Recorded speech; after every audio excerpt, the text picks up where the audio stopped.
Vous écoutez le Libre Journal des Beaux-Arts, créé par Christian Langlois et dirigé par Michel Colombin, diffusé en direct sur Radio Courtoisie, mardi 11 avril 2023 de midi à 13h30 et réalisé par Benoît. N'oubliez pas que Radio Courtoisie est une radio culturelle associative. Afin de sauvegarder une indépendance absolue, Radio Courtoisie refuse toute ressource publicitaire. Radio Courtoisie ne vit que grâce à ses auditeurs. Aidez-nous à demeurer libres. Rendez-vous sur soutenir.radiocourtoisie.fr et accédez à l'ensemble de nos archives à partir de 5 € par an.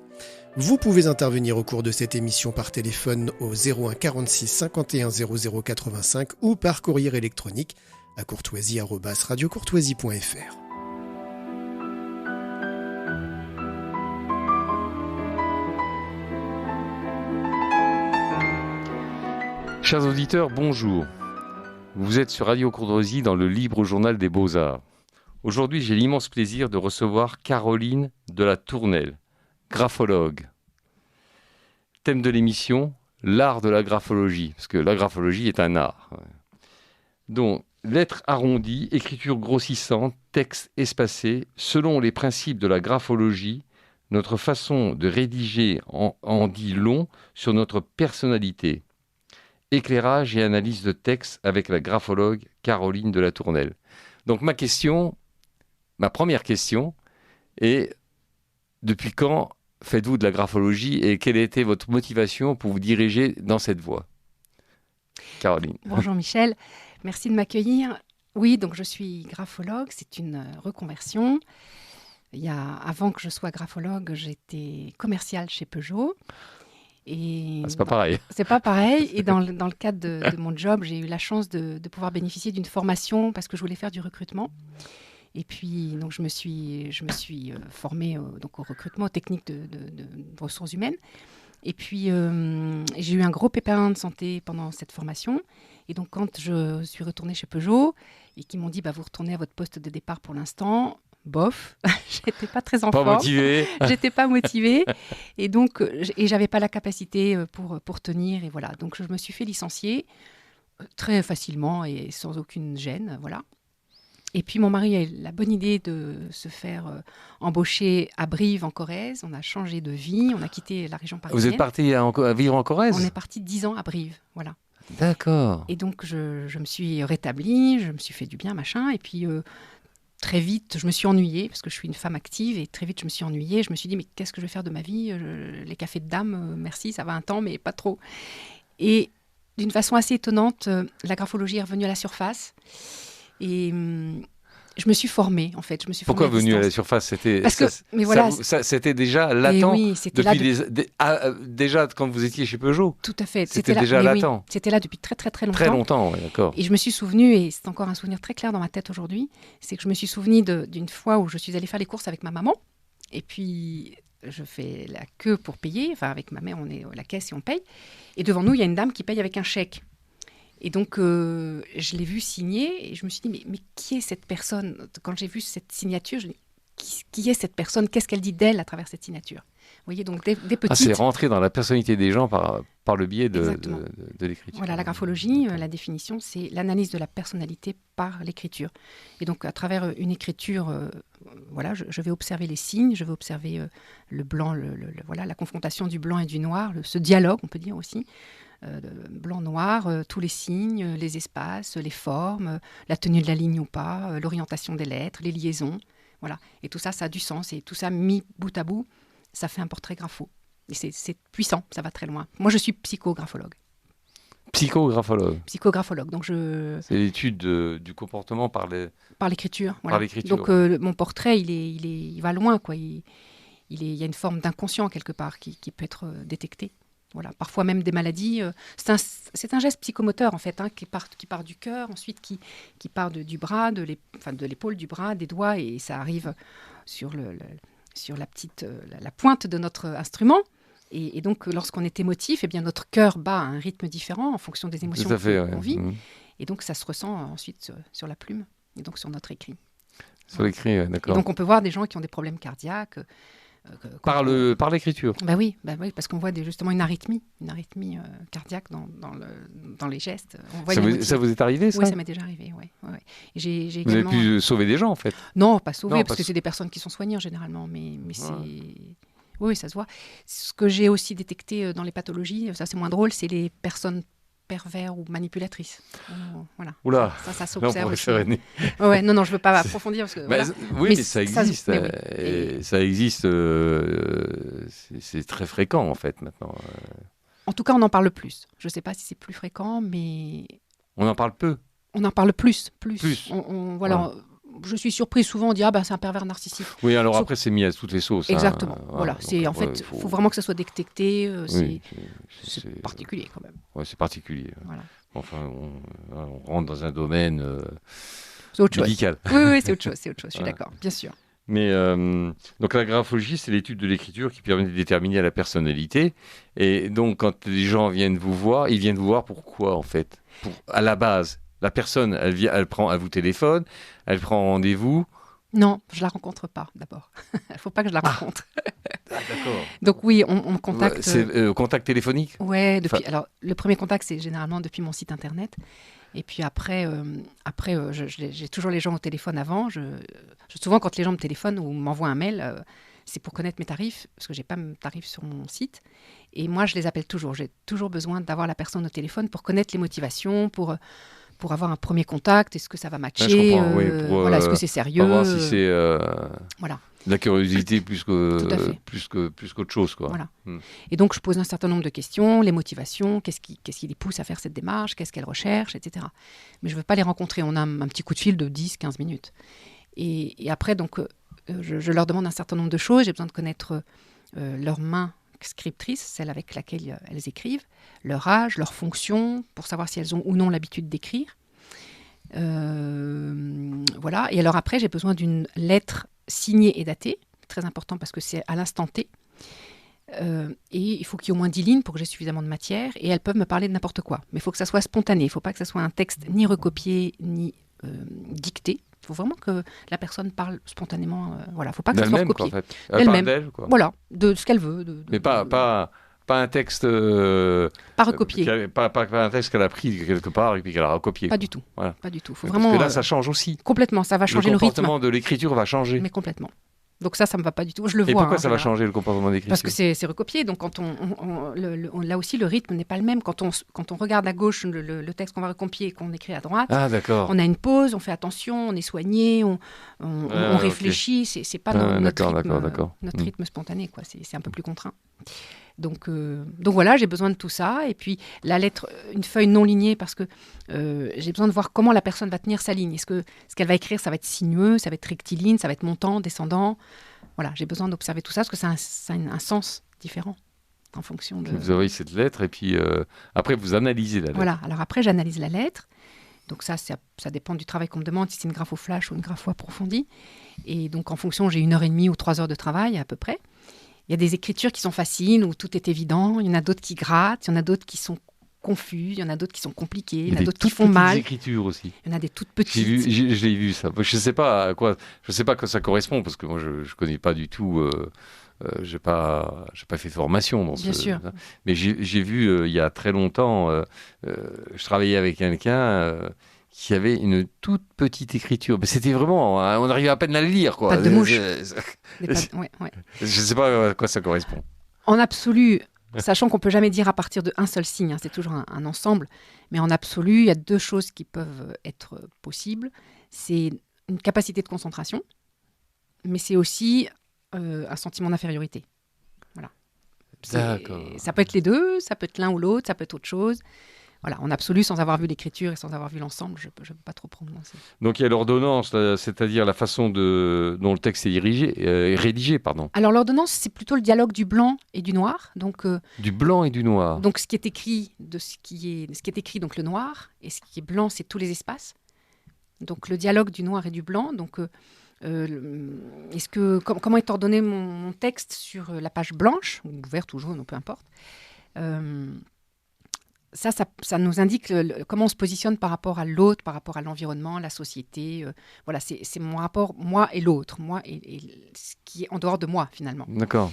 Et donc, c'est l'espace, est-ce que les espaces intermots, interlignes, interlettres, c'est tout ça, en fait. Et ça, c'est vraiment important. Est-ce que je laisse de la place à l'autre ou est-ce que je suis très compacte et mes mots sont vraiment collés les uns aux autres, auquel cas, je ne suis pas très ouverte, je ne suis pas très disposée à laisser de la place à l'autre. Oui. Mais ma question aussi, c'est quand vous recevez une lettre, est-ce que vous pouvez,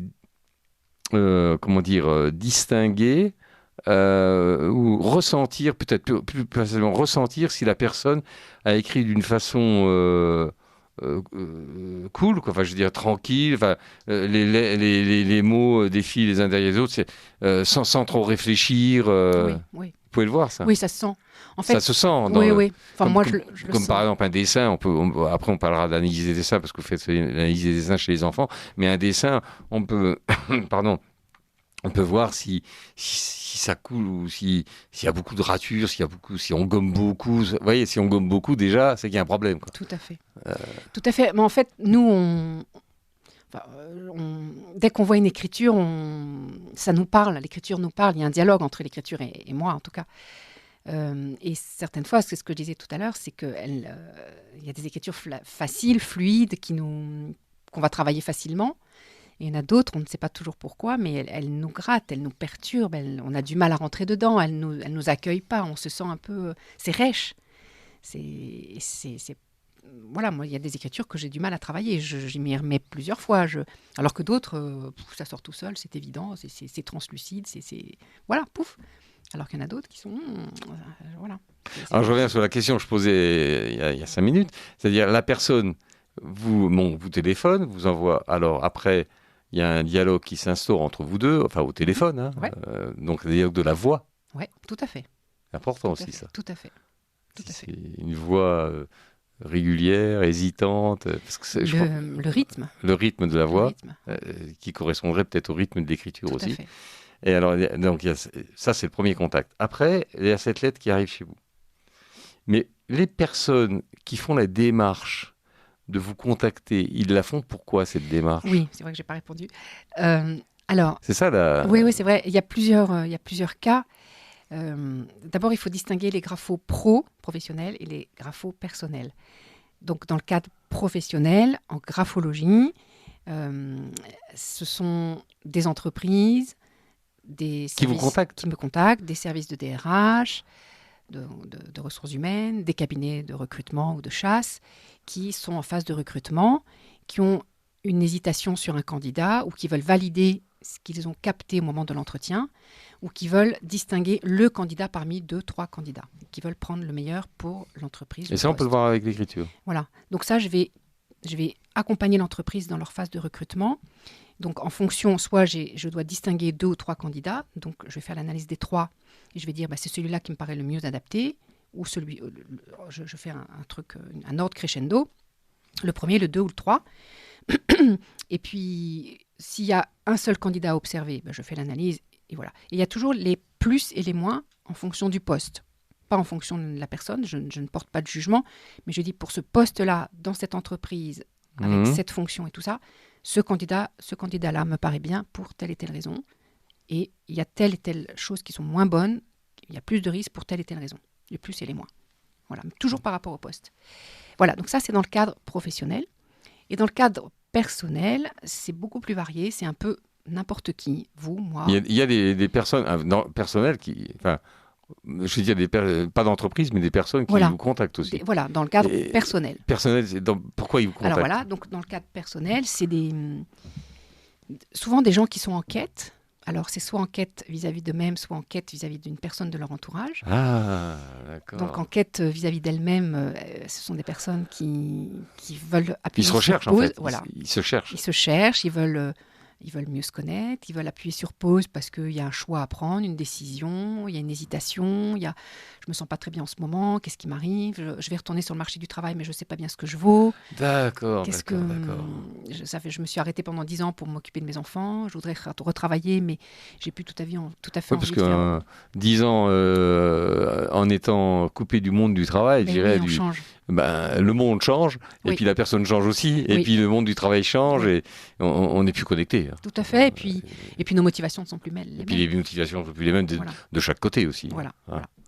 Voilà, donc après, il y a j'ai des histoires amusantes, des gens qui sont sur le point de se marier ou qui réfléchissent, et voilà, donc alors, faut attention, grande décision. Grande décision, ouais. Ah mais oui. je vais pas dire oui, il faut se marier ou pas. Ça me regarde pas. Et c'est l'alchimie de l'amour. Je peux pas, voilà. Mais par contre, je peux dire les points d'achoppement ou au contraire les points qui vont rapprocher les amoureux. Vous voyez, parce que, attention, là, vous allez vous friter parce que vous avez deux choses pareilles, ou au contraire, là, c'est très aigu chez vous. Je veux dire n'importe quoi, vous êtes susceptible, faudrait peut-être mettre un peu de l'eau dans votre vin parce que... Et vous avez eu des retours ? Oui. C'est intéressant. Oui, c'est amusant. Alors, j'ai surtout une histoire qui m'a bien amusée. Il y a longtemps, c'était un vieux monsieur, il était marié, bon, et il avait perdu sa femme, qui était morte d'un cancer, et ils n'avaient pas d'enfant. Et il avait, je sais pas, 74 ans, ce monsieur.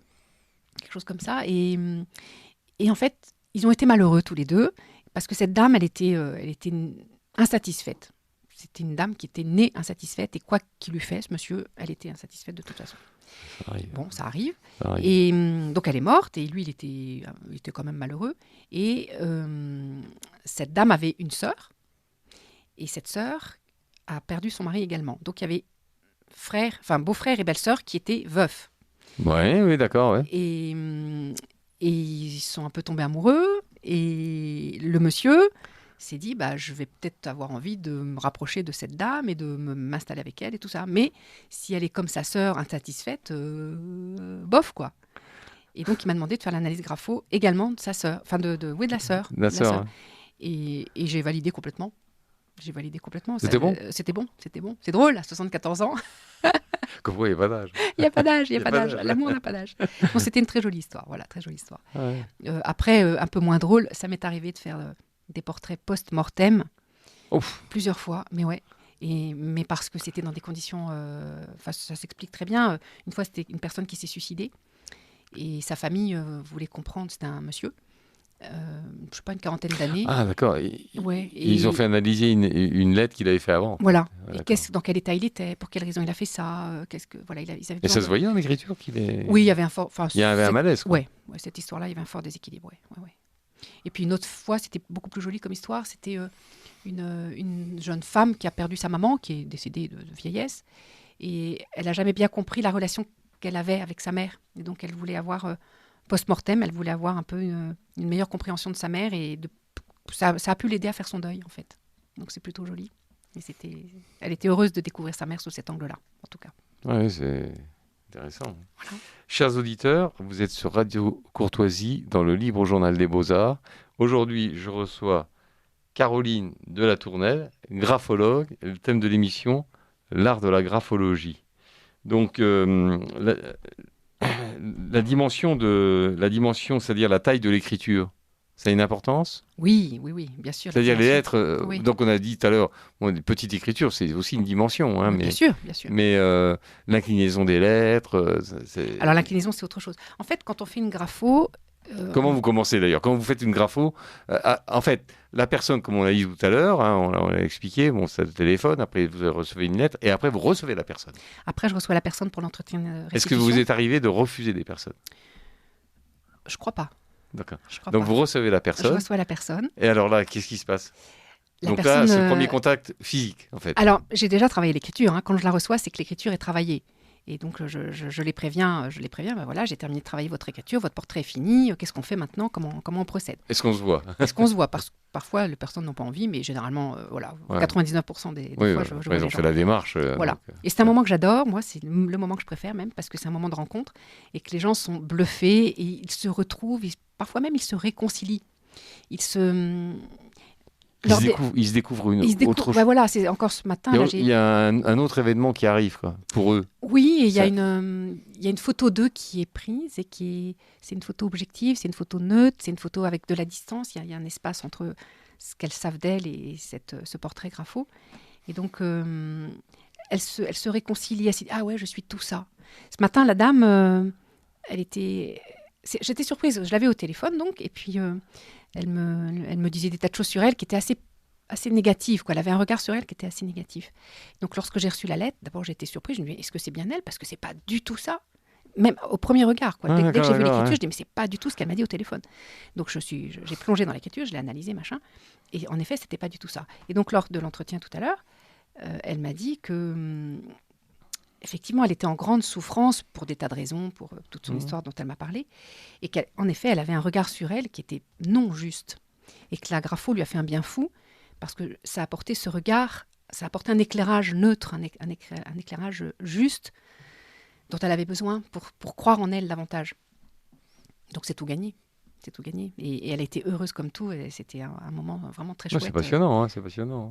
Et donc la taille... donc quand on fait un portrait grapho, la première chose que je regarde toujours, c'est... Je prends, si je prends ce papier là par exemple, je vais toucher comme ça. Donc je vais regarder l'épaisseur et... L'épaisseur de la feuille? L'épaisseur du trait. Voyez-vous, là, par exemple, là, je sens rien. Donc là, j'ai une feuille de Michel entre les mains et je sais de voir de l'écriture, mais je vois l'envers. Je vais pas me faire analyser. Mais je vois surtout, donc je regarde le... Pourquoi vous pouvez sentir là? Oui, là, je sens quelque chose. Mais justement, je sens pas grand-chose là. Caroline met la main, enfin les doigts sur la feuille. Sur l'écrit, j'essaie de sentir. Voilà, j'essaie de sentir. Et vous pouvez sentir. Là, il n'y a pas grand-chose parce que vous avez une écriture légère. Voilà. Vous avez une écriture légère, donc je vais regarder la pression.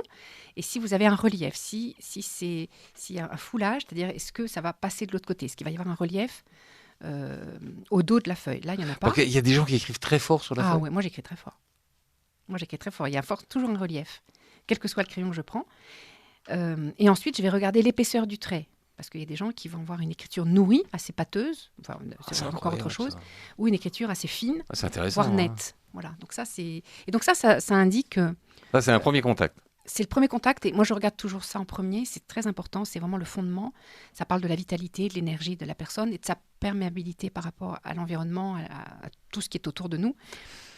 Mais il faut distinguer la pression ou la perméabilité, c'est deux choses différentes. Alors, ma question, c'est incroyable, vous regardez là, comme vous avez fait, là, pour voir s'il y a des reliefs. Hein. Oui, la pression. Donc, la personne, vous ne l'avez pas vue encore? Non, rien. Donc, vous regardez les reliefs, et quand vous la voyez physiquement, est-ce que ça correspond à ce que... Est-ce que vous pouvez dire... Non, Physiquement, vous la voyez physiquement, et ça correspond à ce que vous avez... Pas toujours parce que c'est... Senti sur la feuille. Oui, mais c'est de l'énergie. Les reliefs.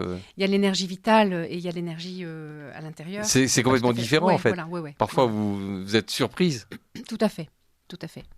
Ouais. Et si on reprend l'exemple de la dame de ce matin, elle disait que par rapport au conflit ou sur le fait de s'imposer, d'être déterminée, voilà. Elle disait non, je le suis pas. Alors, et j'étais absolument certaine, moi, dans son écriture, il n'y avait pas de doute possible sur cet aspect-là. Mais elle n'en avait pas une bonne conscience. C'était un peu enfoui, c'était un peu mis de côté, voilà. Mais donc ça dit des choses justes et ça dit des choses qui vont loin. Vous voyez, c'est puissant, c'est fort, c'est... Voilà. Mais donc, quand on fait une grapho, on va répartir tous les signes qu'on observe dans 7 genres. On appelle ça 7 genres, 7 groupes, finalement. Donc, l'ordonnance, le blanc sur le noir, tous les espaces, la façon dont la lettre est composée, l'adresse, est-ce qu'il y a des alinéas, est-ce qu'il y a des marges, voilà, tout ça, c'est très important. Comment je tiens ma ligne, voilà. Après, on va regarder la pression, la pression, ça c'est important. Est-ce que c'est appuyé ou pas? Est-ce que c'est léger? C'est ce qu'on a dit. C'est ce qu'on vient de dire. Ensuite, je vais regarder la vitesse. Est-ce que c'est posé, accéléré, saccadé? Vous le voyez, ça, la vitesse là? Essentiel, très important. Là, je suis à l'envers. Mais, la vitesse, ça veut dire c'est l'homme pressé? Ou la femme pressée? Oui, ça peut correspondre? Votre promptitude. Regardez. Ouais, mais là, j'ai... Oh. Caroline analyse mon texte. Alors, ce que j'observe, mon écriture. Je ne l'ai pas dit aussi dans la dimension. Enfin, oui, non, si ça va être la dimension. La dimension, là, ce que j'observe, c'est que vous avez une écriture qui est grande et vous avez des jambages. Donc, par exemple, le P, le G. Parce que vous étudiez chaque lettre aussi. Oui. Les chiffres aussi. Oui, moins. Mais donc, voilà, quand c'est long, ça s'appelle une écriture prolongée bas. Et quand les ampes, toutes les parties qui montent, le L, le H, qu'est-ce qu'il y a d'autre comme le T, donc la partie qui monte, ça s'appelle une ampe. Et quand la hampe est particulièrement haute, c'est prolongé haut. Et ça veut dire ? Et l'écriture, ça dépend. L'écriture prolongée haut ou prolongée bas, voire les deux, ça dit des choses différentes à chaque fois. Prolongée bas, il faut voir l'ensemble, toujours. Mais on peut penser que la personne est concrète, dans le sens ancré dans le réel, réaliste. Moi, je crois que c'est ancré dans le réel, moi. Voilà. C'est Et vrai. lorsque les hampes sont hautes, et pour peu qu'elles soient gonflées, donc qu'elles soient bouclées, qu'il y ait de l'espace. Un rêveur. Oui, exactement. Eh ben, je suis ça. Et ben voilà, Eh exactement. ben, voilà. Non, Voilà. Félicitations, parce que je suis comme ça. Et après, vous avez un jambage ici qui est anguleux. Donc, le jambage du J, il se termine comme un triangle. Et donc ça indique qu'il y a une exigence, voire même de l'intransigeance. Il faudrait que j'en vois plus. Mais Possible. voilà. Donc, Voilà. donc voilà. Donc on C'est regarde ça. intéressant, hein. Après, on regarde la vitesse, la pression, l'ordonnance. On regarde la continuité, comment mes lettres sont reliées entre elles. Donc est-ce que c'est groupé? Est-ce que mes lettres sont groupées 2 par 2 ou 3 ou voilà? Est-ce que c'est juxtaposé? Ça veut dire que chacune des lettres est séparée. Ou est-ce que c'est lié? Moi, j'écris lié, c'est-à-dire que toutes mes lettres sont reliées entre elles. Voilà. Ça veut dire les 3 choses différentes. Est-ce que ma liaison est anguleuse? Est-ce que ça forme un angle lorsque je relie chaque lettre entre elles? Ensuite, je vais regarder la direction de mes lettres. Est-ce que c'est incliné à droite? Est-ce que c'est vertical? Est-ce que c'est renversé? Est-ce que c'est irrégulier? Tout ça, c'est un sens important. Ça, c'est ma relation avec l'autre aussi. Comment j'entre en contact avec l'autre? Est-ce que c'est aisé, facile? Je me penche vers l'autre? Ou est-ce qu'au contraire, je suis un peu revêche? Ou est-ce que je suis hyper en retenue et je suis verticale? Donc, voilà.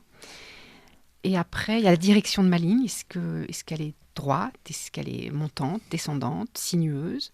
Est-ce qu'elle est irrégulière? Est-ce qu'elle se chevauche? Voilà, il y a plein de choses différentes. Et puis, je ne sais plus si j'ai dit les 7. Voilà. Mais pour arriver à cette analyse là, qui est très poussée quand même. Oui, oui. Et encore là, on fait un petit c'est survolé exposé, là. Oui, c'est survolé. Mais pour arriver à cette analyse, vous avez fait une formation. Vous avez. Ah oui, j'ai une. Je veux dire, il y a une école de graphologie qui existe en France, ou peut-être plusieurs, je sais pas. Oui, il y en a plusieurs. Il y en a. Oui, il y en a plusieurs. C'est une formation qui dure combien de temps ça dure 3 ans. 3 ans quand même. Oui, ça dépend quelle école on fait, ça dépend sous quelle forme on choisit. Moi, je l'ai fait à distance.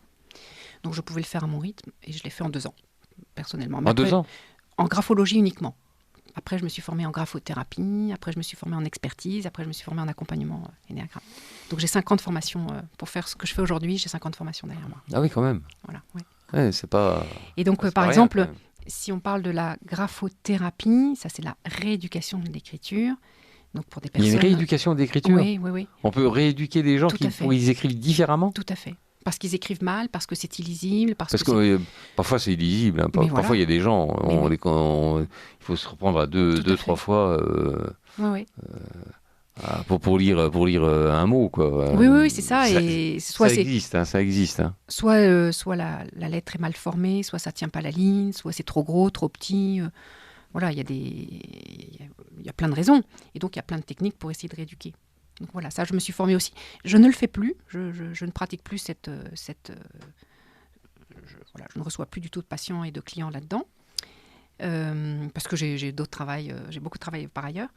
Mais c'est important, c'est beaucoup les enfants et beaucoup les garçons qui ont des difficultés à écrire. Les garçons? Oui.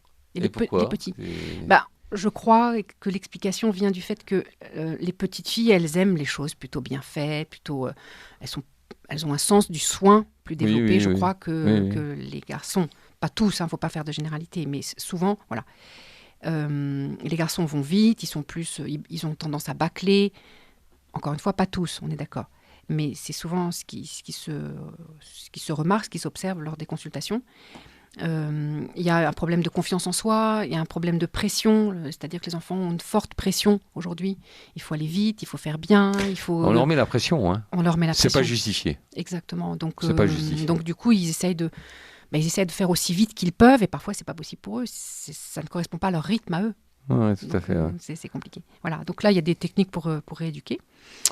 Et enfin, une autre formation que j'ai suivie, c'est l'expertise. Par exemple, il y a un testament et on a des doutes. je sais pas, l'écriture ou la signature du testament Oui, est le suspect. testament, il est enregistré chez le notaire. Oui. Enfin, Pas c'est pas une toujours. obligation. Non, hein. c'est pas toujours. Ouais. Donc dans ce cas-là, on peut aller le voir de toute façon aux minutes chez le notaire. Ouais. Mais donc je sais pas, Monsieur Dupont, il découvre un testament de sa mère et puis il dit mais pas du tout, c'est pas du tout son écriture, c'est pas, je suis certaine que c'est un faux, mais pourquoi? Et puis d'ailleurs, je suis déshéritée, nanana. Bon. Donc il va faire appel à mes services et moi, ça va être à moi de dire en effet si oui ou non ce testament est faux ou pas. Ouais. Donc le testament dans ce cas-là, ça s'appelle la pièce de question parce que je conteste, il pose question. Donc le testament suspect pose question, et le document de question que je vais observer. Et je vais avoir besoin de documents de comparaison pour comparer, pour que je puisse dire si oui ou non c'est bien Monsieur Dupont ou pas, ou Madame Dupont qui a signé ou écrit. Donc je demande des pièces de comparaison. C'est important et plus j'en ai, mieux c'est parce qu'on écrit, on ne signe jamais tout à fait pareil. Donc il faut que je puisse comparer de façon assez juste, assez objective.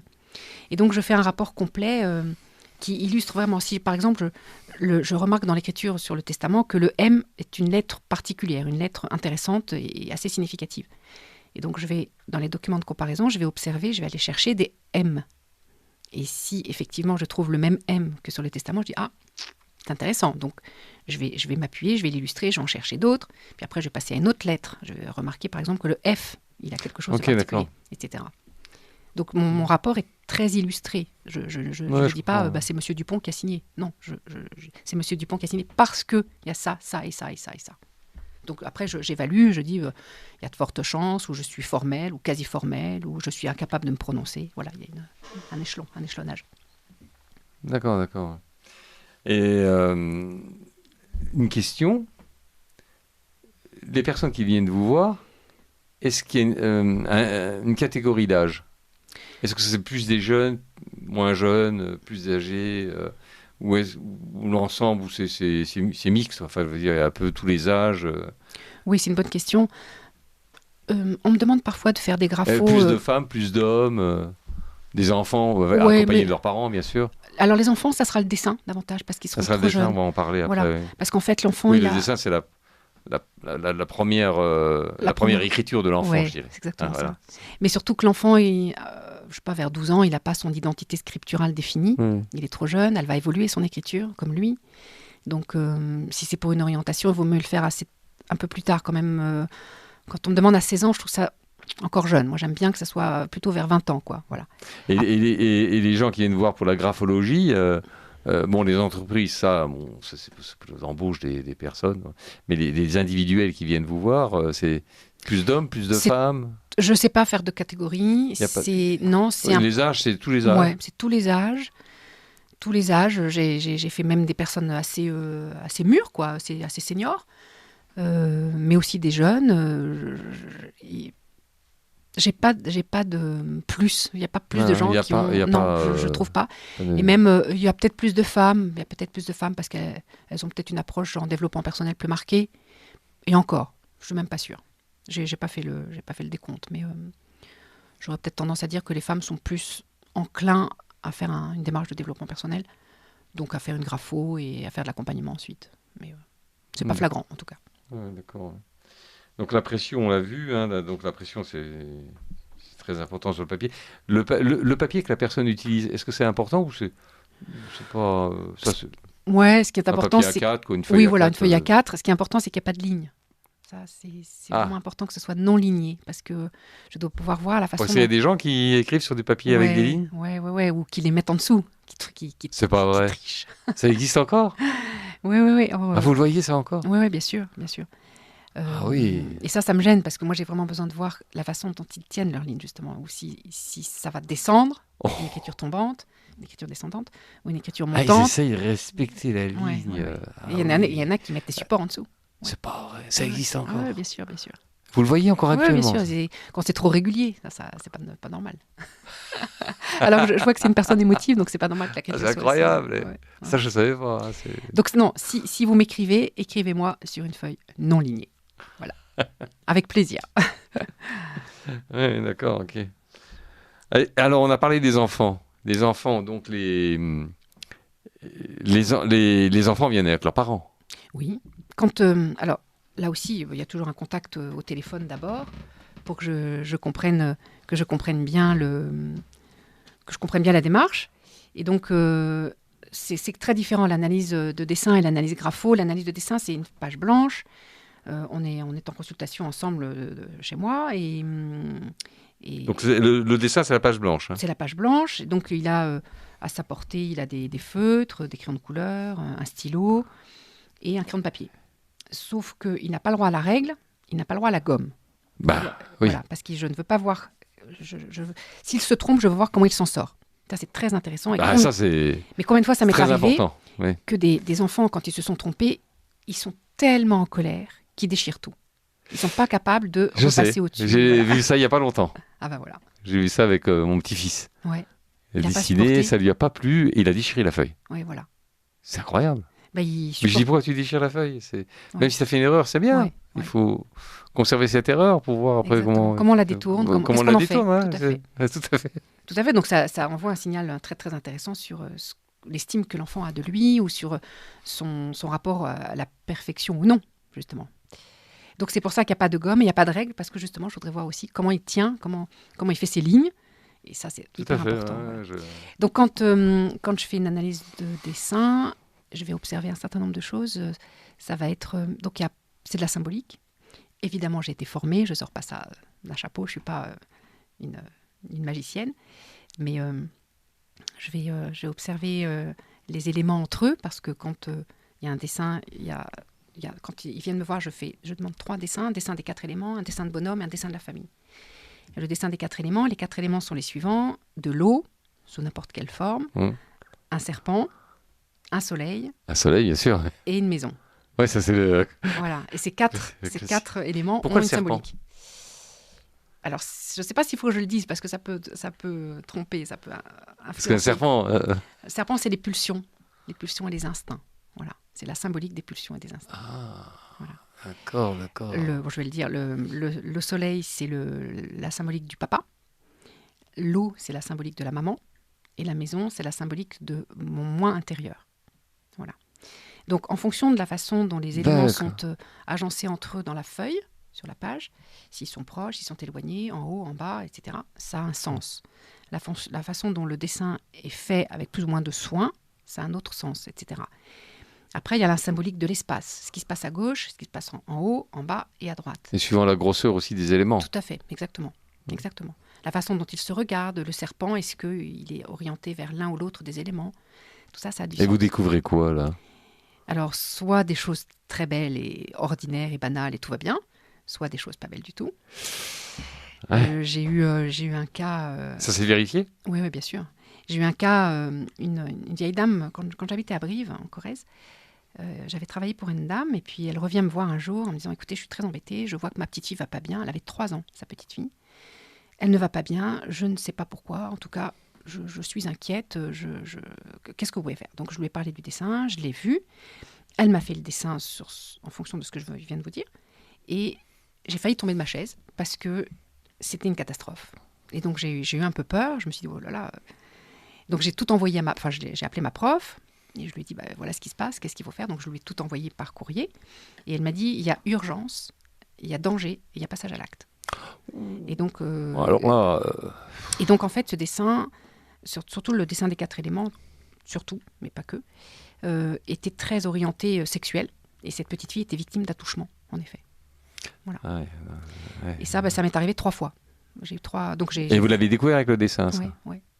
Et là, je travaille en équipe avec une psychologue qui est experte près de la cour d'appel. Et je suis très contente parce qu'on travaille ensemble et donc on se conforte l'une l'autre. Moi, je me suis dit, mais est-ce que c'est juste? Je me suis remise en question quand même énormément. C'est quand même hyper grave. Il ne faut pas se tromper. Il ne faut pas se tromper. Elle a tout à fait validé ce que j'avais découvert, donc ça m'a bien rassurée. Et voilà, et donc dorénavant, on travaille ensemble et donc à chaque fois, elle valide et voilà. Parce que je fais quand même un rapport et après, il y a une enquête de police. Oui, il y a un dénoncement, il y a un signalement qui est fait. Voilà. Un signalement qui est fait. Voilà, donc c'est rempli de conséquences. Quoi. Voilà. Et même quand je fais une expertise, il ne faut pas que je me gourre aussi. Je vais passer un petit message, parce que vous avez habité à Brive-la-Gaillarde. Oui. On est bien d'accord, oui, Brive-la-Gaillarde. 10 ans. J'ai une personne qui est venue à Radio Courtoisie, qui est de Brive-la-Gaillarde. Sans blague.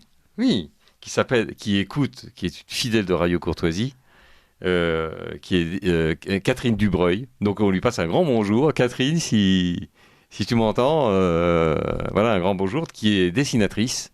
C'est une très grande dessinatrice qui est dessinée dans des endroits, chez les pompiers à Paris, voilà.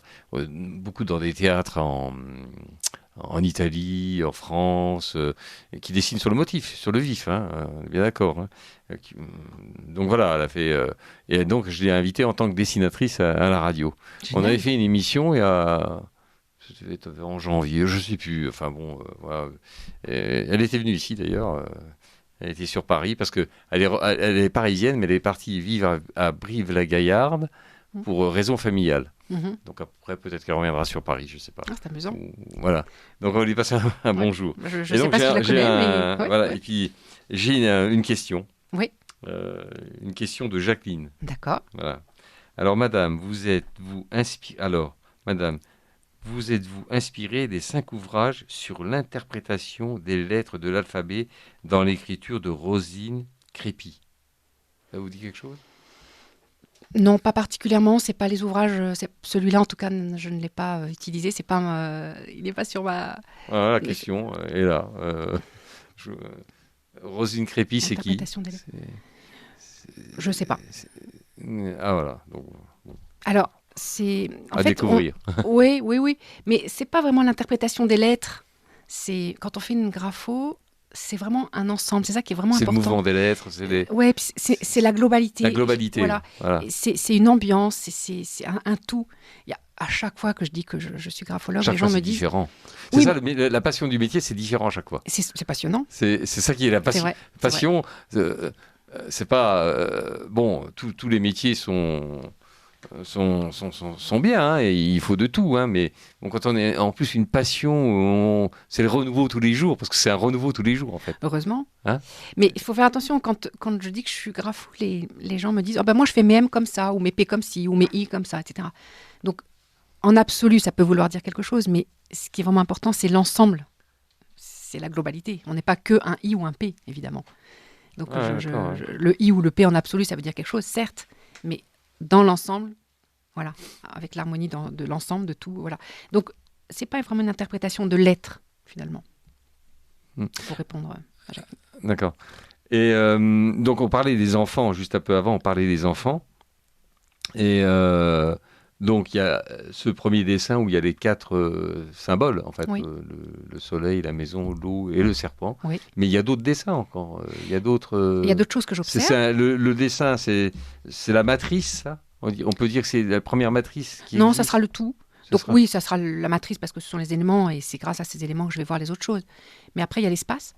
Donc ce qui se passe à gauche, ce qui se passe... moi, j'aime bien dire au nord et au sud, donc au-dessus et en dessous, et à droite. Enfin, oui.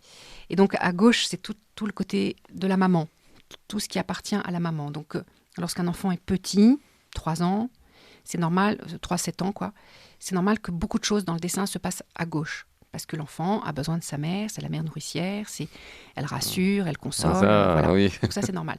Plus l'enfant va grandir, plus il va se détacher de cette partie gauche pour aller vers la droite. Vers le père. Vers le père. Et c'est un très bon signe et c'est important. Donc les choses... Aussi bien garçon que fille ou... Oui, garçon-fille. C'est important parce qu'on doit quitter notre mère, on doit quitter les jupes de notre mère, parce qu'on devient adulte. On quitte les jupes de la mère. Et oui, Ouais. on devient adulte et être adulte, c'est justement couper le cordon ombilical. Et donc le père, le rôle du père, c'est d'emmener précisément vers la droite, vers l'inconnu, la prise de risque, la nouveauté. Voilà. Et donc on lâche peu à peu. Plus on va vers la droite, mère, c'est la mieux sécurité. Oui. Ce qui rassure. C'est ce qui rassure la sécurité. Voilà. Et le père, c'est l'aventure. C'est le risque, exactement. Pour schématiser. Oui, c'est très juste. C'est très juste. Et après, ce qu'il y a au-dessus, donc au nord, enfin, oui, voilà, c'est tout ce qui est la partie cérébrale, tout ce qui est idée, idéal même, tout ce qui est pensée, voilà, tout ce qui est intellect. Et tout ce qui est en bas, au sud, c'est tout ce qui est concret, les racines, tout ce qui est solide, tout ce qui nous permet de nous ancrer dans quelque chose de solide, dans le réel, dans la partie réelle. Voilà. Et donc, si, par exemple... Il faut que les espaces... C'est l'espace du dessin, ça. Alors oui, je vais regarder comment c'est harmonisé justement sur l'ensemble de la feuille, à quel endroit se positionnent les éléments entre eux et par rapport à ces 4 espaces. Mais par exemple, si l'enfant, ou l'adulte d'ailleurs, ça peut être des adultes qui font des dessins, mais lorsqu'il fait sa maison et que la racine, la base, d'abord il peut ne pas y en avoir, est-ce qu'elle est solide, cette base de maison, et est-ce qu'elle se relie au bas de la feuille. Ça, c'est... Ça indique que la personne est... d'abord, elle vient de quelque part. Chers auditeurs, nous allons faire une annonce. Vous appréciez cette émission? Alors aidez Radio Courtoisie à en produire d'autres. Rendez-vous sur soutenir.radiocourtoisie.fr. Merci d'avance.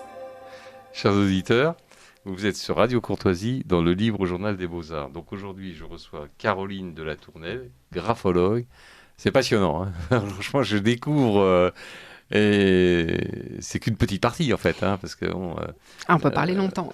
Le thème de l'émission, l'art de la graphologie, c'est vraiment un art, hein, quand même. Hein, c'est une technique, c'est une science. C'est une technique, un art. Ouais. Dans l'art, il y a la technique. Hein. Ah oui, pas complètement. On peut pas, indispensable.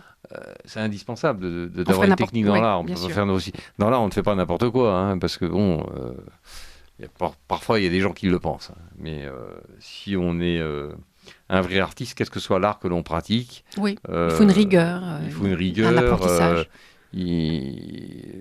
L'atelier de l'artiste, si on parle d'un atelier d'artiste qui fait de la peinture, où c'est le bazar partout, j'y crois pas trop. Bon, c'est bien sur les photos.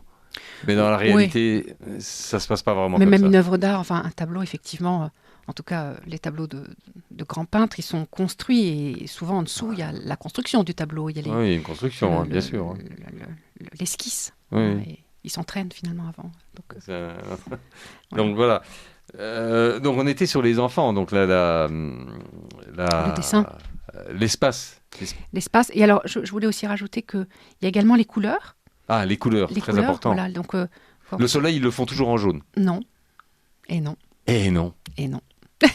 Et non, mince, et non, parfois ils le font justement jaune-orangé, voire rouge. Parfois ça ressort aussi, soit dans la nature jaune-orangé. Bien sûr, complètement. Non, c'est pas faux. Ouais. Mais ça veut dire, on pourrait penser qu'effectivement il le dessine toujours jaune, mais ça veut dire que l'enfant, c'est du ressenti. C'est pas la vérité, hein, c'est du ressenti.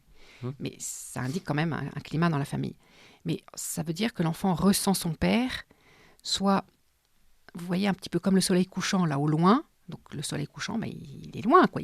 La journée va se terminer, il va se coucher, ciao, et la journée se finit, quoi. Bon, cet enfant, quand il fait un soleil couchant, c'est la même chose. Il estime son père loin. La relation est distante. Il n'y a pas de grosse chaleur. C'est pas un soleil chaud, jaune, dont les rayons illuminent et réchauffent l'enfant, vous voyez. Et quand il le fait comme ça, loin et à distance, c'est intéressant. Ça dépend des rayons aussi. Ces rayons, ils peuvent être acérés, pointus. Donc ça veut dire aussi que la relation n'est pas très détendue, pas très souple, pas très facile. C'est un peu autoritaire, un peu piquant. C'est piquant. Voilà. Et la longueur des rayons aussi est intéressante. Est-ce que c'est des tout petits rayons? Est-ce qu'ils sont très grands? Est-ce qu'ils brûlent? Ça veut dire autre chose. C'est de la symbolique. Après l'emplacement. Donc l'emplacement, généralement, le soleil, c'est intéressant qu'il soit à gauche. S'il est à droite, eh bien, ça veut dire que il y a une confusion entre l'autorité de la mère et du père. En fonction de l'emplacement du soleil, ça veut dire que la mère, c'est elle qui prend un peu le lead dans la famille, c'est elle qui va donner les ordres, qui va gérer, qui va s'occuper de la logistique. Le père va être un peu en ça, retrait. l'enfant le ressent, ça. L'enfant le ressent. Ben oui, bien sûr. Oui. Bien sûr. Donc, et justement, c'est ça qui est intéressant, c'est qu'il est trop petit pour le dire. Il ne sait pas mettre de mots sur ce qu'il sent, sur ce qu'il vit, sur ses questions, ses angoisses. Et c'est par le dessin. C'est par le dessin qu'il le dit. Qu'il le dit. Et nous, en tant que thérapeute, on est habilité à observer tout ça et donc à mettre ensuite des mots et d'attirer l'attention ou de tirer le signal d'alarme quand c'est nécessaire. Malgré tous les attraits qu'il y a actuellement, les consoles de jeux vidéo, tout ça, les enfants dessinent quand même pour expliquer leur bien-être ou leur mal-être, quoi. Oui, ça reste quelque chose de facile, de ludique. Le dessin toujours est toujours facile, on fait toujours dessiner dans les écoles. C'est le premier contact avec un crayon et un papier, c'est la première trace qu'on laisse aussi.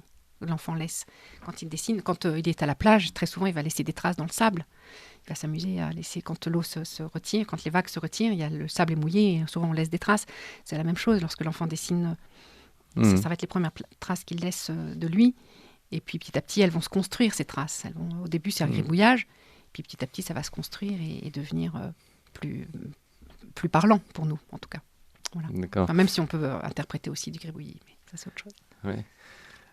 Et donc, dans les couleurs, donc, nous, on va observer évidemment les couleurs, parce que les couleurs parlent et qu'elles ont une symbolique aussi. Et si c'est du rose, si c'est du bleu, si c'est du rouge, si c'est du vert, donc si du c'est rose, du noir, c'est plus une fille. Avec le rose. c'est plus féminin. Voilà, plus ça féminin. va être la maternité, la douceur, un côté chaleureux, un côté doux, la douceur. Voilà. Oui, tout à fait. Le bleu, c'est peut-être un peu passif. Là aussi, ça un côté un peu maternel également. Le violet, ça, c'est pas une belle couleur. C'est la couleur des tensions, des conflits, des tiraillements. Parce que c'est une couleur qui n'en est pas vraiment une. Donc le gris aussi, alors. Le gris aussi. Le gris, c'est la personne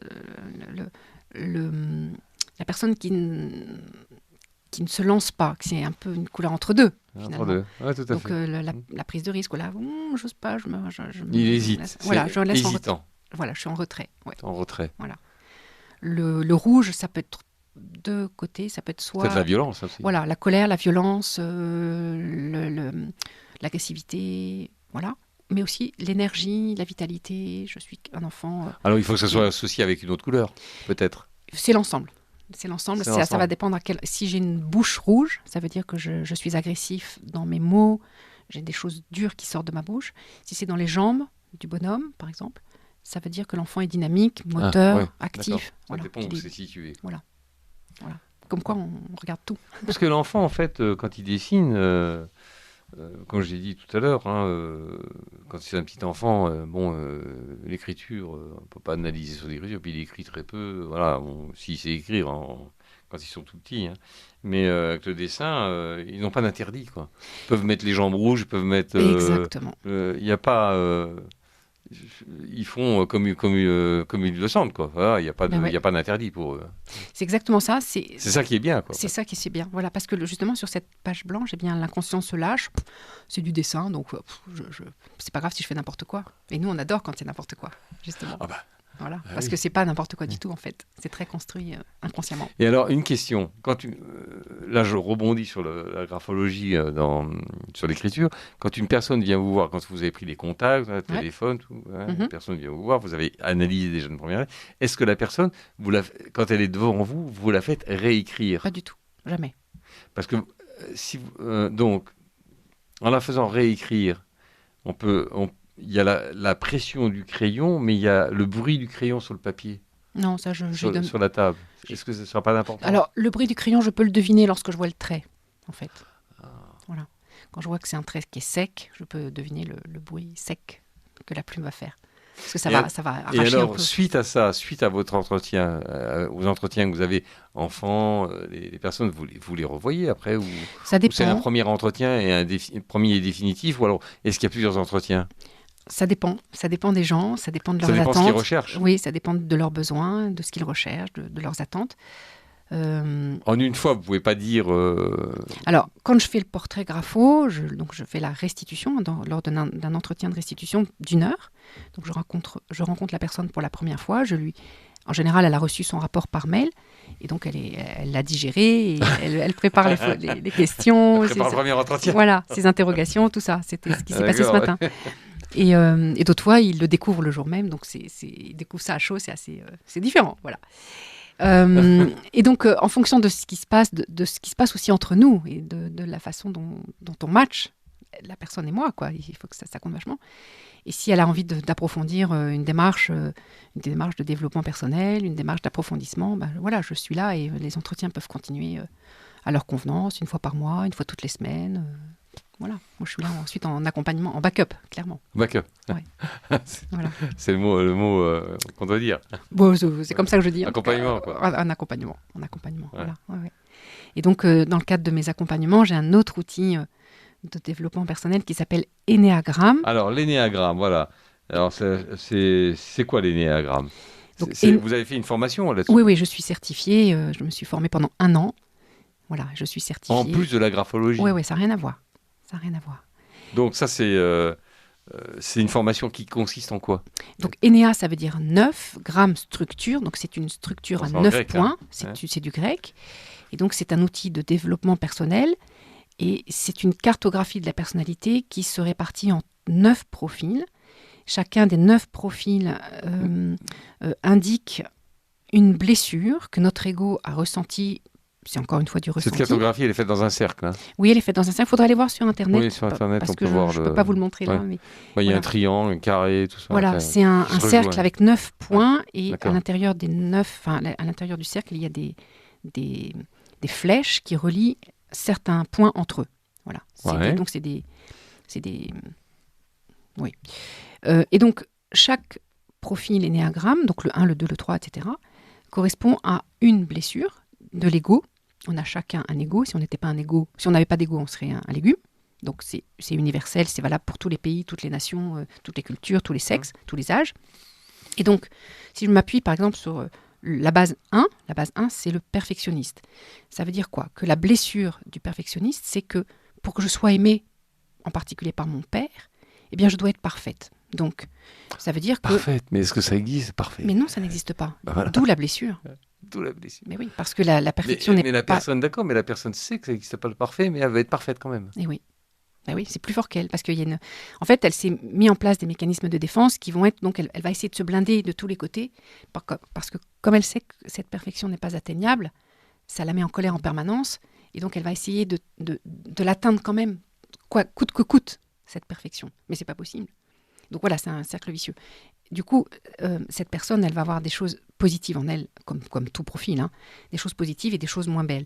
Mais des choses positives, donc ça va être une personne très fiable dans la constitution d'un dossier, très sûre, voilà, ces dossiers vont être bien ficelés, ça va être une personne ponctuelle, ça va être une personne en qui on peut avoir confiance dans ce qu'on va lui confier, une personne qui travaille bien, qui est solide. Mais après, c'est une personne qui va être un peu en colère tout le temps parce qu'elle va être un peu irritable. Mais pas sûre d'elle. Si, peut-être, mais... Oui, mais hésitante quand même, parce que je vais pas rendre mon rapport tant que j'aurai pas relu 43 fois à la virgule près. Et puis si cette virgule, est-ce qu'il faut pas que je la mette là ou là ou là, voilà. Donc cette quête de perfection va l'inhiber finalement, va la ralentir, va la paralyser. Donc il faut qu'elle prenne conscience que la perfection n'existe pas, que ce n'est pas grave, qu'il n'y a pas péril, qu'il n'y a pas mort d'homme, voilà, et qu'on l'aime même si elle n'est pas parfaite. Donc toujours cette question d'amour. Nous sommes tous des êtres d'amour. La perfection, c'est l'ennui quand même, quelque part. Et encore. Et encore. Et encore. Et encore. C'est bon. Mais donc, voilà, après, on peut faire donc la même chose sur chacun des profils. Le 2, c'est l'altruiste. Le 2, il s'oublie. Donc ça, c'est des points sur le cercle. Hein, oui, voilà. Il faut aller voir sur Internet. Sur Internet, l'énéagramme. Et donc, après le 2, c'est... Le 2, c'est l'altruiste. Donc, je m'oublie au profit de l'autre. Je m'oublie, je passe toujours après parce que l'autre est plus important que moi. Et si je m'oublie, alors il va m'aimer. Sauf que je m'oublie tellement et je pénètre tellement dans la vie de l'autre que je deviens tout à fait envahissante. J'en fais trop. Donc moi, je m'oublie moi aussi, mais j'emmerde l'autre quelque part. Excusez-moi, mais voilà. Donc là aussi, il y a un ajustement à faire pour que je n'ai plus besoin de m'oublier, que j'existe moi en tant que tel. Le 3, c'est le battant, par exemple. Le 3, il existe, de son point de vue, il existe parce qu'il fait, et non pas parce qu'il est. Donc il est tout le temps dans le faire, et dans les objectifs, dans l'image, dans la perfection, dans la performance, dans le gain. Je veux gagner, je suis toujours... Je veux être le premier sur tout. C'est un joueur, mais jouer pour gagner. On le retrouve chez les enfants, ça aussi. Oui, il faut voir la motivation. Est-ce que c'est vraiment la motivation de gagner ou... Voilà, il faut voir ce qui le pousse, ce qui le stimule. Donc voilà, donc le 3, il va être beaucoup dans l'image. Voilà. Mais il faut qu'on lui apprenne, il faut qu'il comprenne qu'on l'aime, même s'il perd. C'est pas ça, c'est pas dans ce qu'il fait, c'est pas parce qu'il fait quelque chose qu'on l'aime. On l'aime tout court. On l'aime dans ce qu'il est. On l'aime pour lui, pour ce qu'il est, quoi. Pour lui, quoi. Voilà, donc je peux faire tous les 9 profils, mais je sais pas si c'est... Ouais. Bon, le profil 4, c'est le tragico-romantique. Le 4, sa blessure, c'est le manque et l'abandon. Lorsqu'il était enfant, il a ressenti, par exemple, la mère du profil 4 est partie décrocher le téléphone, répondre à quelqu'un, je ne sais pas, ouvrir au facteur, je ne sais pas quoi, n'importe quoi. Et l'enfant a ressenti un abandon et un manque. Donc il va toujours trouver le verre à moitié vide, il va trouver que le champ d'à côté est toujours plus vert, il va être avec Il n'est pas satisfait. Une insatisfaction, une émotion ultra émotive à fleur de peau, sans qu'on comprenne pourquoi. Mais par ailleurs, ça va être quelqu'un qui va être très empathique. Il va mettre en place une relation intense avec l'autre. Il va réussir à rejoindre l'autre là où il en est et à le comprendre. Voilà, à le rejoindre dans ce qu'il vit et vraiment à comprendre tout de suite ce qui se passe, avant même que l'autre ne s'en soit rendu compte d'ailleurs. Le profil 5, c'est l'observateur. La blessure du 5, c'est l'intrusion.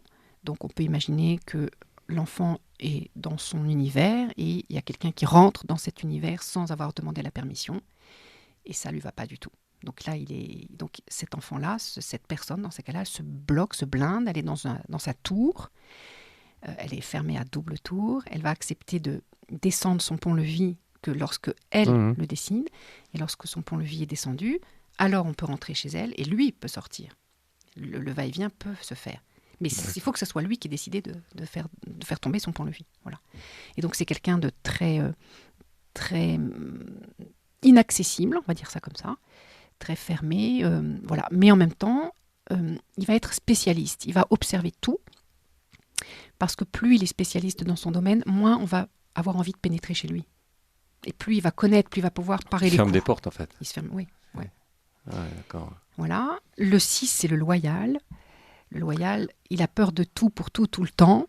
Et parce qu'il a une peur importante de manquer de sécurité. Et donc, il va chercher la sécurité pour tout, surtout pour tout, tout le temps. Voilà. Mais donc... pardon. Et donc, il va chercher à avoir tout ce qui le rassure. Tout ce qui le rassure d'une façon ou d'une autre. Donc, c'est un peu la sentinelle qui est sur un bateau, qui regarde pour dire attention, là, il y a un danger, il y a terre, voilà. Donc, il prend de la hauteur pour éviter d'avoir peur, pour le rassurer. Le 7, c'est l'épicurien. L'épicurien, sa blessure, c'est la peur de souffrir. Donc, je ne veux pas souffrir. Et donc, pour éviter de souffrir, pour éviter d'avoir cette souffrance en moi, je vais chercher la notion de plaisir. Je vais chercher à m'amuser par tous les moyens possibles. Donc, je suis quelqu'un qui ne veut pas être enfermé, qui veut pas avoir d'étiquette sur quand on appose une étiquette sur quelqu'un, ça enferme finalement. Quelqu'un qui est très... C'est courant de poser des étiquettes sur les gens. Affolant. Affolant le jugement et l'étiquette. On est jugé tout le temps, toujours les étiquettes. Ouais. Donc l'épicurien, il le vit très mal. C'est la liberté, quoi. Ouais. Mais alors lui, il aime pas être enfermé. Il aime tout ce qui est nouveau. Il aime pas la routine. Il aime la nouveauté, l'amusement, la légèreté. Un peu comme une bouteille de champagne qui pète là et qui pétille. Voilà, ça c'est un peu le propre du 7. Le 8, c'est le chef. Donc sa blessure, c'est l'injustice. Il a été soit victime, soit témoin d'une injustice enfant.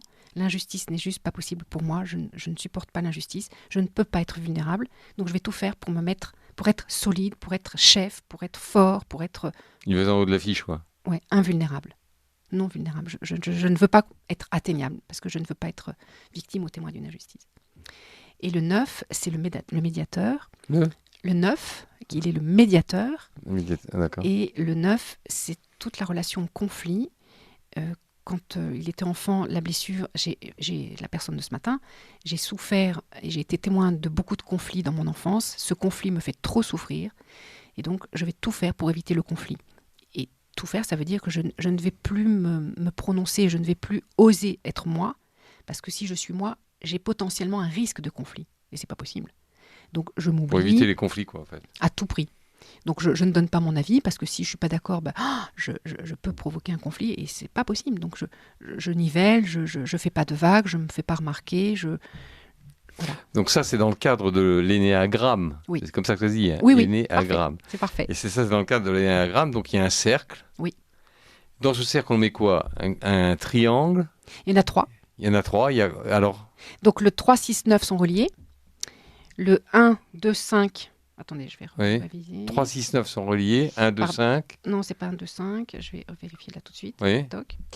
Le 1, 2, le 1, 4, 2, pardon. Et le 8, 7, 5. Voilà. D'accord. C'est pas vraiment des triangles, c'est des chiffres qui sont reliés entre eux. Oui, mais par des d'accord, flèches. on va relier ces chiffres, mais alors après, comment vous pouvez déterminer que cette personne est plus sur le 1, plus sur Alors, le 2 on est chacun un peu tout, d'abord. On est chacun un peu tout. On est quand même une Voilà, personne on est- unifiée, voilà, on est un petit peu tout, mais Hum. après, on a notre port d'attache qui ne change jamais. Donc, moi, je vais dire n'importe quoi, je suis 1, je le serai toujours. Toute ma vie, je serai 1. Mais après, je vais évoluer. Donc, ça veut dire que je vais pouvoir aller un petit peu piocher dans les autres profils. Et lorsque je suis 1, par exemple, je vais aller en fonction de mon état émotionnel, de ce que je vis, de ce pourquoi je vibre.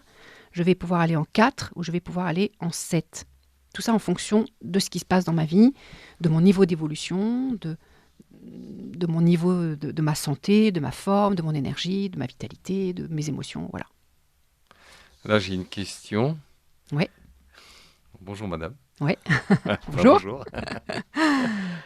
bonjour. Alors, que révèle votre propre écriture sur votre personnalité? Avec un point d'interrogation. À moi, mon écriture à moi? Peut-être. Dans le cadre professionnel, dans les cas délicats de harcèlement moral, de conflit d'intérêts, un DRH peut-il légalement demander une étude graphologique aux deux parties qui s'opposent? Bien sûr, bien sûr. Je le fais tout le temps. Donc, je passe Alors, il y a plusieurs choses dans passe ces questions. les messages. Hein. Ma propre écriture, je vais pas être très objective, mais je vais quand même. Ma propre écriture. On a compris déjà que c'était appuyé. c'est Oui, ça oui, voilà, mon écriture est appuyée, fortement appuyée. Mon écriture, elle est liée, mon écriture, elle est émotive, elle bouge dans tous les sens, elle est sinueuse. Elle est irrégulière parce que je suis une femme émotive. Voilà. Et elle est effectivement, il y a un fort foulage, donc une forte pression parce que je suis dynamique, active, déterminée. Voilà. Alors, dans le cadre professionnel, dans les cas délicats de harcèlement moral et de conflit d'intérêts, un DRH peut-il légalement demander une étude graphologique aux deux parties qui s'opposent? Donc oui, je peux demander, enfin eux, ça sera à eux de faire cette démarche, sachant qu'une grapho, effectivement, la grapho, elle appartient à la personne qui a écrit la lettre. Bah Donc, oui, quand un DRH demande une grapho, c'est important qu'il remette la grapho au candidat. La grapho lui appartient au candidat. Donc, si c'est... et puis, toujours être en transparence. Là, si la personne... si le DRH demande et met en place une démarche de grapho, il faut qu'il prévienne les deux parties. Attention, il y a un conflit, soyons clairs, on va essayer de résoudre le conflit par une grapho. J'ai une autre question. Oui. Une grande question. Waouh. Je suis assise. Je vous montre. Oui, il y a... il y a beaucoup de choses. On va dire un peu. Bonjour madame, monsieur. Alors je vous écoute avec attention. Vous avez sûrement sauvé des situations. Êtes-vous sûr de ne pas être passé parfois à côté? Exemple, après un entretien ou une interprétation écriture, avoir pu déterminer de quelle ou telle personne était incapable ou capable de faire un bon ouvrier. C'est un exemple. Donc après, un diagnostic négatif peut-il faire rater une profession ou passer à côté d'un désir de poursuivre dans une autre profession? Alors la nature, enfin l'être humain, il est mouvant. Il est pas il n'est pas rectiligne. Non, il bouge tout le temps. Oui, et puis il est pas. L'humanité bouge tout le temps. Exactement, il n'est pas déterminé. L'être humain est dans l'humanité. Voilà, et il y a des. La personne, elle évolue en même temps que ce qu'elle vit finalement, vous voyez. Donc, alors, on ne m'a jamais dit que je m'étais trompée. Néanmoins. Ah non, mais c'était. Oui, on non, n'a je pas sais. dit que la personne. Je sais, mais. Non, c'est au cas où. Mais ça n'est jamais arrivé en tout cas. Voilà, d'accord. Néanmoins, je fais très attention. Je suis toujours très prudente. Oui, tout à fait. Et vous connaissez bien votre métier, hein. Oui, mais je peux. Ce que je veux dire, c'est que je peux me tromper. L'erreur humaine, hein. Voilà, mais c'est jamais arrivé. Voilà, c'est très bien. Faut le dire. Hein. Bah oui. Oui, mais je suis toujours dans mes petits chaussons quand même. Hein. Quand je fais une restitution, c'est très important que je sache si oui ou non je me suis trompée. Voilà. Bon, il s'avère que ça c'est jamais arrivé, mais la restitution est toujours un moment délicat quand même. Là, j'ai un message. Très belle émission, Merci. intéressante et touchante. Ah, Félicitations. Un graphiste. Voilà. super. Un graphiste anonyme, une garde anonyme. Ben, merci. Donc voilà. Non, mais il y a des gens, et bon, après, de se poser des questions, c'est bien de se poser des questions. C'est super. C'est super parce que ça évite le Parce que- surplace, l'immobilisme. Voilà, et puis ça permet de dialoguer, Ouais. Il y a un mouvement. voilà, d'aller de l'avant, quoi. Hein, Mhm. de se poser une question, c'est déjà intelligent. De se poser C'est une déjà question. commencé la démarche. C'est déjà commencer la démarche. C'est ouais. vrai, c'est vrai, Voilà. c'est vrai. Alors après, l'expérience, celle de la profession, de l'âge, des expériences vécues, Oui, oui. voilà. Donc après, déchirer un papier après mécontentement de ce qu'il a fait. Où est le problème? Alors, quand, par exemple, Je pense que c'est un problème. l'enfant, s'il n'est pas capable de déplacer ou de corriger son trait, parce que son trait, le premier trait qu'il a fait n'est pas exactement là où il voulait. Oui, mais il a ou conscience que ce qu'il a fait, ça ne lui C'est- convient pas. Exactement. Voilà, Et c'est ça c'est- qui est important. Et c'est ça. Il faut prendre le problème à l'envers, en fait. Hein. C'est que ça ne lui convient pas, ce n'est pas ce qu'il voulait faire au départ, le résultat qu'il a sur sa feuille n'est pas ce qu'il avait attendu. Non, c'est pas ça? Non, Ah. non, si c'est bien. Non, Ouais. je lis ce qu'il y a après. Oui, d'accord. Parce que la personne dit, bon, voilà, c'est très bien. Hein. Elle pose une question, félicitations, merci pour votre message. Mais après, laissez vivre tout simplement une vie d'enfant. Mais on lui laisse vivre sa vie d'enfant. C'est lui-même qui déchire sa feuille. Parce que c'est lui que ça lui convient pas. On lui dit pas qu'il faut qu'il déchire sa feuille. Non, c'est lui spontanément. Il faut bien être. Non, mais ça- il faut bien recadrer les choses. On dit pas à l'enfant, ouais, ce que tu as fait là, c'est nul, déchire Bien ta sûr. feuille. Il y a des parents qui le font. Bien sûr, bien sûr. Ça, par contre, c'est pas bien. Bien sûr. je Mais suis si complètement l'enfant le fait spontanément de lui-même, c'est que lui, intérieurement, il a compris que c'est pas ce qu'il veut retranscrire Et puis, dans son subconscient. oui, il faut voir la façon dont il le fait aussi. Voilà, et puis Il la le façon dont il le fait. Eh oui. Mais si lui, il prend la décision de le faire sans que nous, on intervienne, hein, Bien sans sûr. qu'un adulte intervienne, tu fais ce que tu veux, tu as fait ton dessin, c'est cool, quoi. Et voilà. Mhm. Et puis après, ouais, je vais bien, hein, il le déchire. Tout à Bon, fait. voilà. Tout à fait. Ça, c'est Mais- un message fort. et L'enfant, et c'est un message fort, mais Ouais. on lui laisse vivre sa vie d'enfant, en fait. complètement. Euh, C'est l'enfant lui-même qui... C'est pas l'adulte qui va déchirer sa feuille. C'est complètement différent. Hein. Je suis complètement d'accord. Bien entendu, est-ce encore possible? Merci, bonne émission. Bon, Ah. ça me fait plaisir. Bah. Merci pour vos messages à tous. Ben voilà, ouais, il y a des messages. Hein. Ouais. Donc, l'enfant, il réagit de la façon dont il le sent, quoi. Voilà. Oui. Donc, Alors, quand je fais une grapho, j'ai besoin d'un certain nombre de choses quand même, et en particulier de savoir d'où vient la personne. J'ai eu l'exemple d'un... le milieu social? Non, la profession. Ou, Oui, le milieu social. La profession, c'est pas forcément le milieu social. La mais- profession. Ah oui, oui. la profession. Pardon. Parce que quand j'étais à Brive, j'ai À travaillé... Brive-la-Gaillarde. À Oh Brive-la-Gaillarde. là là, Le portail brillant du midi. Catherine Dubreuil va beaucoup parler de Brive-la-Gaillarde. Venant de Paris, Ah Brive-la-Gaillarde, ouais, ça a rien ça à change voir. la vie. Ouais, ça n'a rien à voir. Mais je suis contente d'être à Paris. Mais donc, Mais c'est bien, Brive-la-Gaillarde. Moi, je connais bien. J'aime bien. Non, c'est super. Ouais, on, a, c'est on bien. a adoré nos 10 Oui. années là-bas. Ouais. Toutes les régions en France sont bien. C'est vrai. Et donc, j'ai travaillé pour un monsieur qui était tailleur de pierre. Ah, magnifique. Donc, J'ai reçu un sculpteur ici qui Extraordinaire. faisait aussi de la taille de pierre. Hein. C'est extraordinaire. C'est extraordinaire donc, ce métier. mais donc, cette personne, évidemment, elle va être manuelle. Elle va moins avoir l'habitude de tenir un crayon et d'écrire. Il n'y a aucun jugement de ma part, Ah évidemment. non. J'admire, je suis admirative aussi bien des personnes qui savent tenir un stylo et qui écrivent que des personnes qui taillent la pierre. On a besoin des deux. Mais c'était important pour moi que je le sache. Parce que de savoir qu'elle taille des pierres, donc elle a des mains probablement calleuses. Elle a des mains qui ont moins l'habitude de tenir un crayon et d'écrire. Ouais, tout à fait. Et donc, dans l'écriture, j'en ai tenu compte. Voilà. Donc, pour rejoindre ce qu'a dit cette personne-là, voilà. Donc, je ne force jamais, et puis je ne dis jamais votre métier c'est ça, ou vous devez faire ça. Non, je vais non, jamais il faut pas. jamais il de faut pas- directive. faut pas J'ouvre. donner de directive. Voilà, Oui, c'est voilà. que des ouvertures. Après, Je peux pas, de toute façon. Bah non, non. Je ne pas. peux pas dire il faut que tu fasses ça. Au nom de personne précisément. Je ne suis personne pour dire tu dois faire ça ou ça ou ça. Ah bah non. C'est bien sûr. c'est des idées, c'est une ouverture, c'est un dialogue, c'est une aide, c'est une aide à la question, à se poser des questions, à réfléchir. C'est un accompagnement, par définition, c'est un accompagnement. Hmm. Donc, du coup, il n'y a aucune autorité. Encore une fois, je ne suis personne, même si j'ai une expertise, même si je suis passionnée par mon métier, même si je crois que je le fais bien. Ah bon, on entend et on sent la Ouais, passion. ouais, ouais. Mais donc, mais en tout cas, j'essaie vraiment de rester à ma place et de ne pas du tout influencer quoi que ce soit. D'accord. Ouais. Oui. Mais voilà, donc c'est ce que je voulais dire tout à l'heure pour les enfants, c'est qu'il faut laisser libre arbitre aux enfants de faire de son dessin ce qu'il a envie de faire. Voilà. C'est tellement, ça dit tellement de Ça, c'est choses. très important, ça. Ah oui.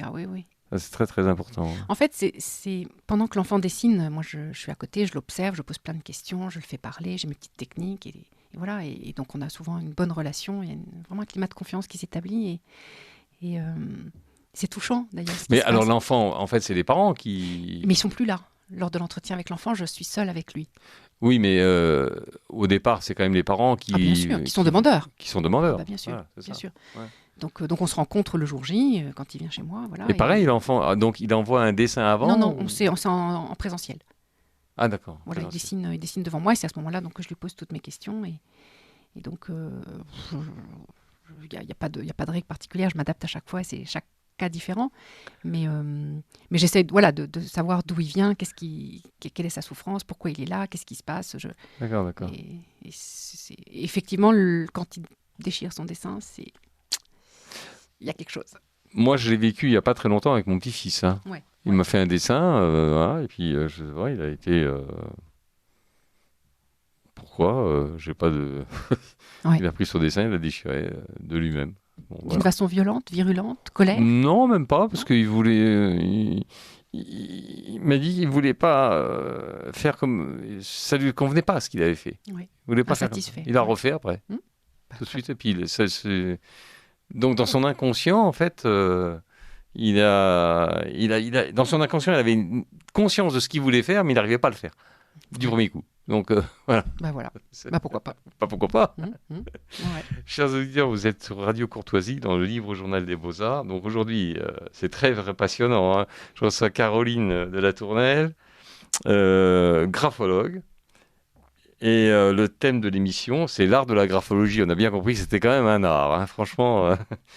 Et moi, maintenant, ma question, c'est où peut-on vous contacter ? Alors, je suis parisienne. Donc, vous êtes parisienne. Voilà, je suis dans le 16e précisément. D'accord. Je ne suis pas très loin de la radio. Mais tout peut se faire à distance. J'ai un site internet à mon nom, qui est très facile à trouver. Si vous pouvez le donner.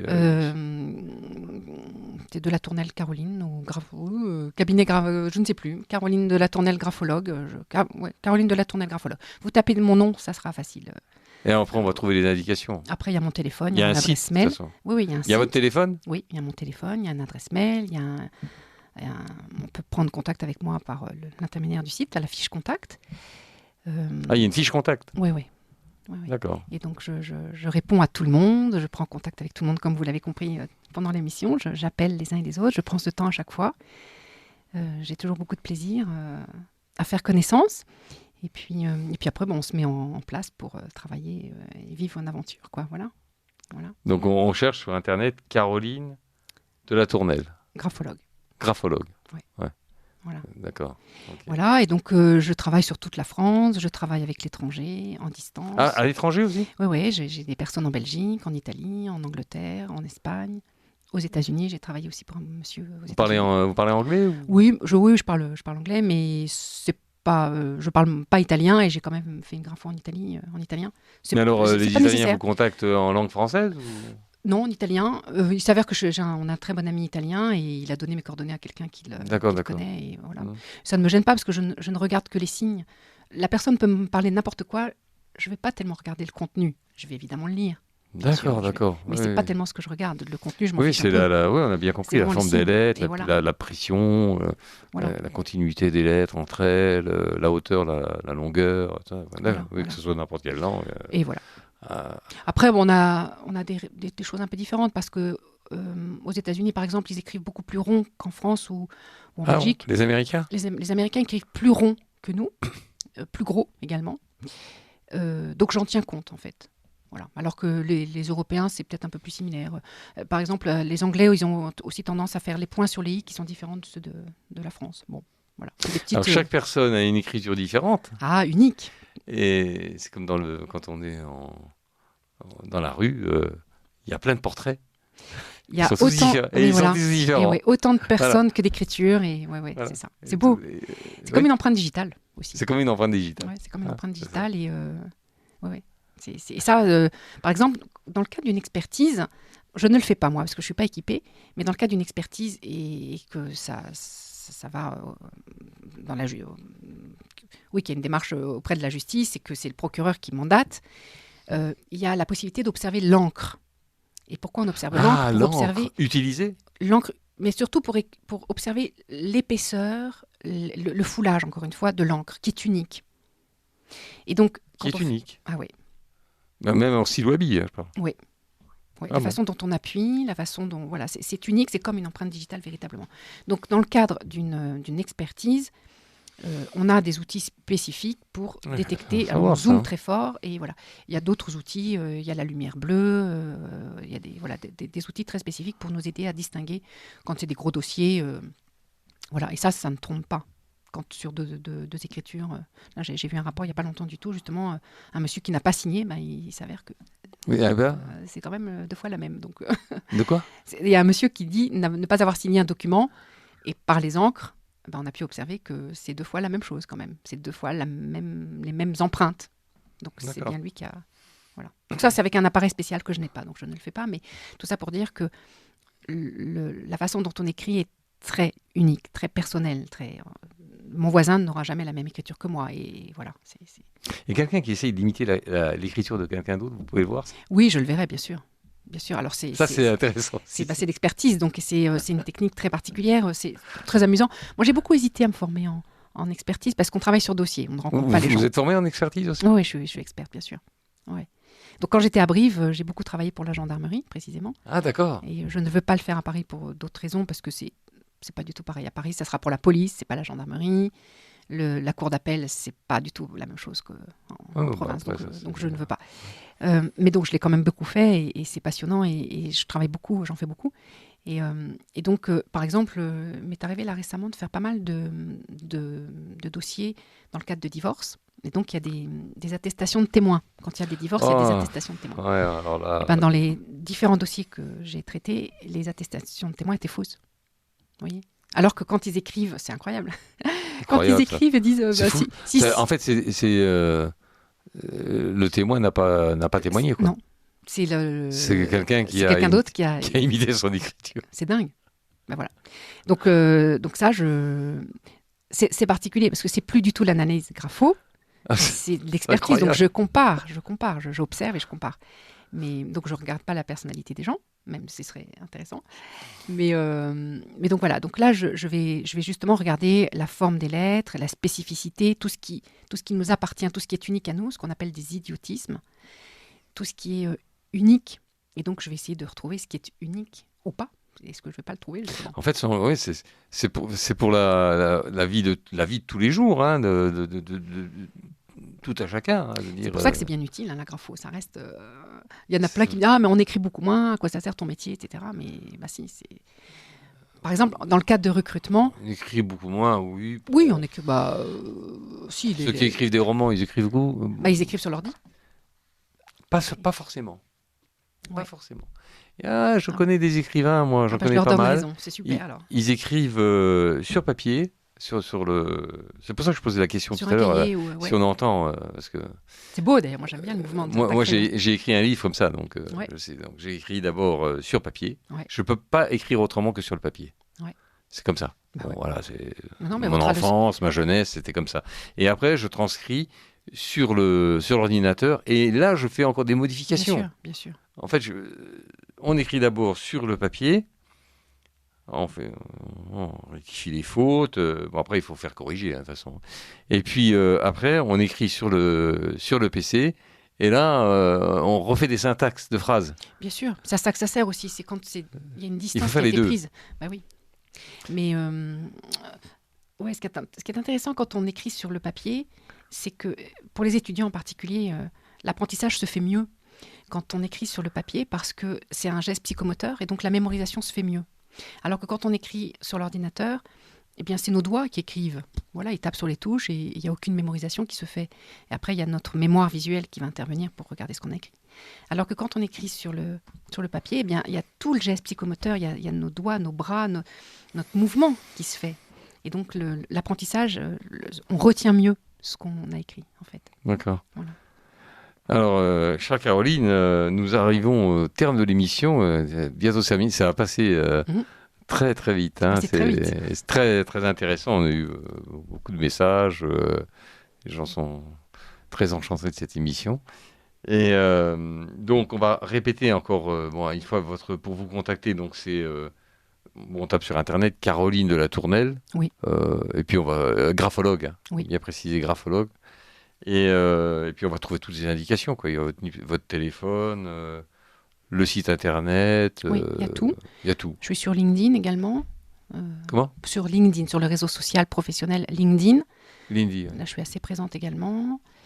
Et je suis réactive, donc je réagis assez vite. Alors si je vais avoir beaucoup de travail, j'aurais peut-être besoin de plus de temps. Mais non, mais je suis réactive, je communique. Voilà, je suis une femme communicante, donc je suis dans le lien, je communique, aucun souci. Je n'oublie personne. Donc vous recevez les gens dans un endroit... Chez moi. Chez vous ? Chez moi, d'accord. voilà. J'ai beaucoup hésité. C'est ce que je vous disais, c'est que... Non, je ne sais plus si c'est à vous que je le disais, mais... j'aurais été contente d'avoir un cabinet et voilà. Et puis finalement, je me suis rendu compte que chez moi, les gens se sentent bien, se détendent. Je suis thérapeute certes, mais je suis pas psy, je suis pas médecin, je suis pas. Mais ils racontent un peu leur vie après. Et ils se vident, ils se lâchent. Après, oui, mais je me doute. Vraiment, les parce qu'il y verrous a se le lâchent. décor aussi. Voilà, parce qu'ils Le se décor, sentent bien. Ils me beaucoup, tutoient souvent. C'est un décor chaleureux, voilà. cosy, tout ça. Donc C'est- ils se sentent un peu comme chez eux. Mais donc complètement. et C'est puis, exactement hop, ça. Voilà. et Donc après, ils c'est- se confient. Puis surtout quand après quand vous vous connaissez un peu mieux, donc. Ça aide beaucoup. Ça aide beaucoup et c'est formidable. Et je suis vraiment heureuse Donc, parce parfois, que. ils se confient Ah, oui. plus que la graphologie encore. Ben oui, et tant mieux. Et je suis là pour ça. Ça aide pour la graphologie. Hein. Je suis là pour ça, c'est top. C'est top. Chers auditeurs, vous êtes sur Radio Courtoisie, dans le livre Journal des Beaux-Arts. Donc, nous arrivons au terme de l'émission, qui a passé très très vite, hein, donc je le redis. Donc, je recevais Caroline de la Tournelle, graphologue. Le thème de l'émission, c'est l'art de la graphologie. Je remercie Benoît à la technique, qui, sans lui, l'émission ne pourrait pas se faire, bien sûr. Et puis tout l'ensemble des gens qui travaillent à Radio Courtoisie. Voilà. Et chers auditeurs, je vous dis à bientôt, au mois de mai, le 9 mai, pour une nouvelle émission. Chers auditeurs, passez une très bonne semaine. Merci. Merci de m'avoir reçu. Merci Michel.